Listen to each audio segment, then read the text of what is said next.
Would America benefit from limiting or eliminating immigrants?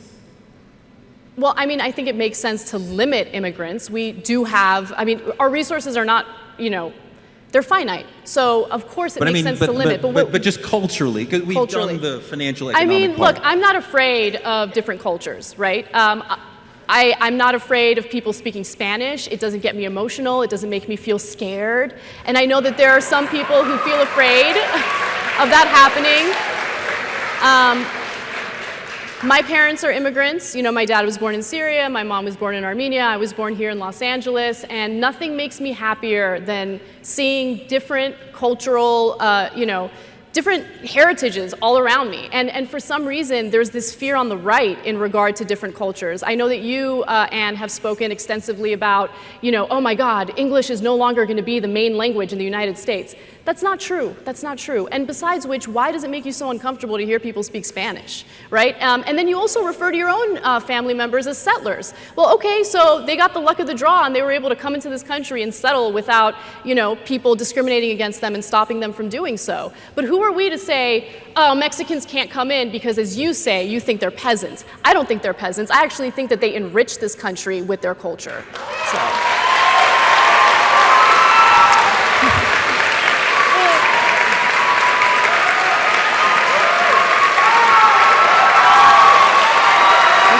Three questions.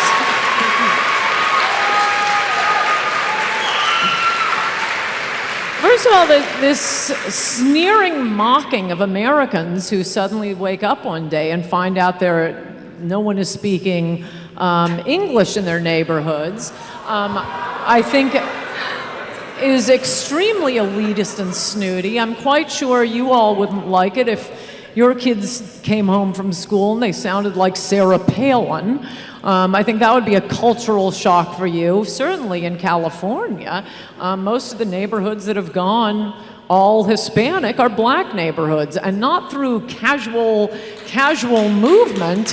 One of the ways our culture changes with immigration, both legal and illegal, is there is not a lot of tolerance, as much tolerance as Americans have. You have black gangs, or rather Hispanic gangs, going into the black neighborhoods, screaming epithets, throwing bottles at their houses. The LA Times has written this up extensively. So I think it's very sneering and mocking of you to be referring to mostly African American and other immigrant neighborhoods that suddenly aren't speaking English, and they're afraid of Spanish. No, they think that their kids shouldn't be turned away from a job at McDonald's because they don't speak Spanish. That was one witness's testimony in Congress, a black guy from Los Angeles.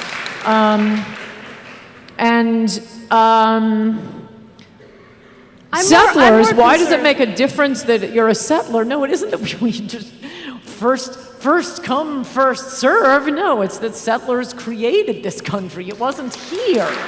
And yeah, a lot of things change when we bring in particularly such large numbers. I mean, there's a reason that the main immigration restrictionist group in the country is called Numbers USA, not, Mexicans suck USA. It's that we do need to assimilate people to this wonderful country of ours where we do learn to be tolerant and not practice racism or anti-Semitism and respect one another. For those of you who think that anti-Semitism has gotten worse, the ADL does studies on this every year, and every year they find that the main practitioners of anti-Semitism are your Hispanic friends. So you might want to reconsider the mass just amnestying them all as they're coming in. No, we do have a wonderful country, and we need to take time to assimilate people, not let them live in ghettos and bring in their cultures. There's a reason they left their cultures to come to our culture, and we didn't leave our culture to go to theirs.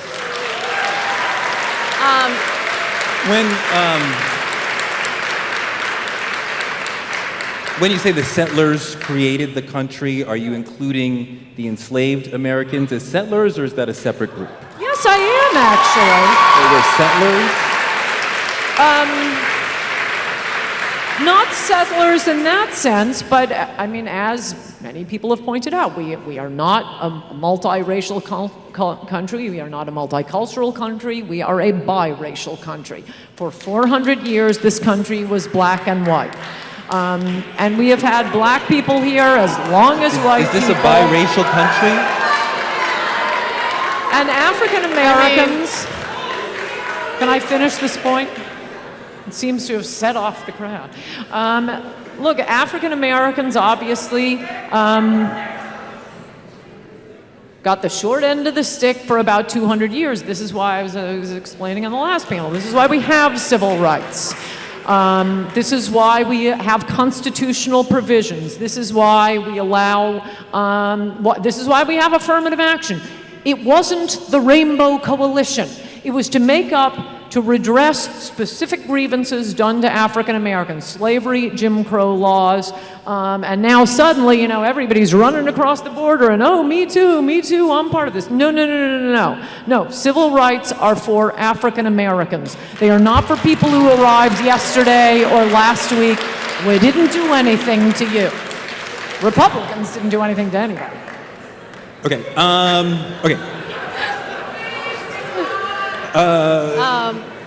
mean, there's just, wow, I don't even know where to start. So, in that long-winded rant, you proceeded to insult people in a racist way and then have the audacity to say that our immigration policies are racist or allowing more immigrants in would lead to more racism. It's absurd. How is anything I said racist? How is what you said? You just talked about people speaking Spanish and how parents don't want to hear that because they're concerned that their kids might want to end up working at McDonald's. You're assuming that people are coming into this country. No, you weren't listening. Yeah. No, there was a testimony before Congress from LA communities where black witnesses were going in saying, my kid applied to the local McDonald's, they wouldn't hire him because he didn't speak Spanish. It is mostly black communities that are being overwhelmed with illegal immigrants, and to be mocking them and saying they're afraid of Spanish people, I think is very dismissive and insulting. Well, here's what happens in this free, hold on.